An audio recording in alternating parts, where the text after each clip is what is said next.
எனது இந்த நடனம் ஆடினா பேய் பிசாசு எல்லாம் பயந்து ஓடி போயிருமா? புரியல.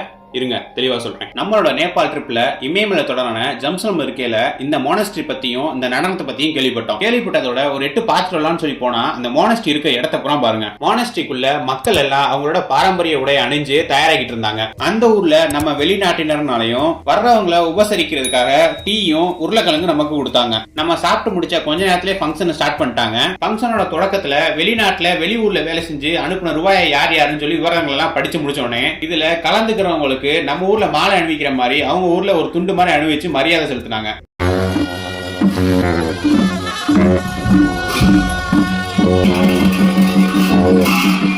அணிவகுப்பு எல்லாம் முடிஞ்சோடனே நடனத்தை ஆரம்பிச்சிட்டாங்க. இந்த நடனம் எதுக்காக ஆடுறாங்க, எப்பயில இருந்து ஆடுறாங்க, இதெல்லாம் சாட்சோட நேரம் இனிமேனால சொல்ல முடியல. இதோட முழு வீடியோ நம்ம சேனல்ல இருக்கு, மறக்காம பாருங்க. அப்படி இந்த வீடியோக்கு லைக் போட்டு வேற என்னங்க சப்ஸ்கிரைப் பண்ணிடுங்க.